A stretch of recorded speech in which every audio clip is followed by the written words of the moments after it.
नमस्कार, मी पंजाब तक. आज आहे 3 मार्च 2026. आज धुलीवंदन आहे आणि मी माझ्या साईडवर आलेलो आहे. या ठिकाणी आमची मशीन चालू आहे आणि या ठिकाणाहून महाराष्ट्रातल्या शेतकऱ्याला अंदाज देणार आहे. राज्यातल्या सर्व शेतकऱ्याला सांगू इच्छितो की मी म्हटलो तर 1 मार्च पासून राज्यामध्ये ऊन वाढत जाणार आहे. तर पाहू शकता तुम्ही, ऊन वाढलं, पण राज्यामध्ये सांगायचं झालं तर आता जवळपास 10 तारखेच्या नंतर आणखीन उन्हाचा पारा वाढत जाणार आहे. म्हणून हा अंदाज खास करून महाराष्ट्रातल्या सर्व शेतकऱ्यांनी लक्षात द्यायचं आहे. सध्या काही पाऊस येणार नाही, त्याच्यामुळे काही चिंता करायची गरज नाही. राज्यात सांगायचं झालं तर फक्त 8 आणि 9 तारखेच्या दरम्यान फक्त कोकण पट्टीकडे थोडं ढगाळ वातावरण राहणार आहे. पाऊस काही येणार नाही, त्याच्यामुळे काही चिंता करायची गरज नाही. राज्यातल्या सर्व शेतकऱ्याला सांगू इच्छितो की जवळजवळ आता मार्चच्या शेवटच्या आठवड्यापर्यंत आपल्या महाराष्ट्रात काही पाऊस येणार नाही. म्हणून ज्यांचा तंबाखू काढण्यात आता शेतकऱ्यांनी कर्नाटकचा तंबाखू काढू शकता, ज्यांचा गहू काढायला आला त्यांनी गहू देखील काढू शकता, त्याच्यानंतर हरभरा काढू शकता. कारण की सध्या तर राज्यात पावसाचं वातावरण नाही, फक्त राज्यात मात्र उन्हाची तीव्रता वाढत जाणार आहे.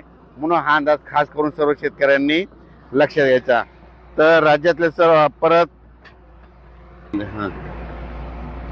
राज्यातल्या पूर्व विदर्भातले सर्व शेतकऱ्यांना सांगू इच्छितो की मार्चच्या शेवटपर्यंत चांगलं ऊन वाढत जाणार आहे. सगळीकडे उन्हाची तीव्रता राहणार. तुम्ही तुमचा गहू काढू शकता, हरभरा काढू शकता, कारण की राज्यात सध्या तरी पावसाचा वारत नाही.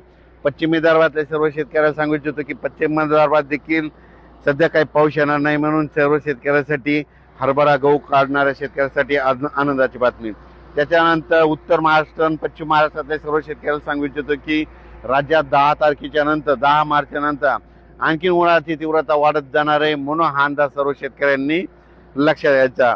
म्हणजे सांगायचं झालं तर पूर्व विदर्भ, पश्चिम विदर्भ, दक्षिण महाराष्ट्र, उत्तर महाराष्ट्र, कोकणपट्टी, खानदेश, मराठवाडा जवळपास सगळीकडे सध्या तरी 20 मार्च पर्यंत चांगलं कडाक्याचं ऊन राहणार आहे. म्हणून हा अंदाज लक्षात घ्यायचा.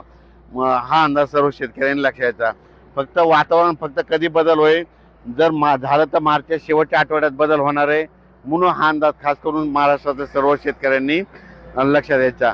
आज आहे 3 मार्च 2026, धुलीवंदन आहे आणि या ठिकाणी आमचे मशीन चालू असताना या ठिकाणी आलो आणि या ठिकाणाहून मी माझ्या महाराष्ट्रातल्या सर्व शेतकऱ्याला अंदाज देत आहे.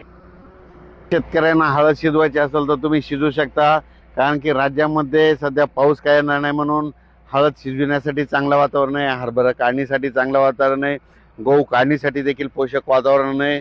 म्हणून हा अंदाज सर्व शेतकऱ्यांना लक्षात द्यायचा. फक्त राज्यात 8-9 तारखेच्या दरम्यान फक्त कोकण पट्टीकडे थोडं ढगाळ वातावरण राहणार आहे. पाऊस काय येणार नाही, त्याच्यामुळे काही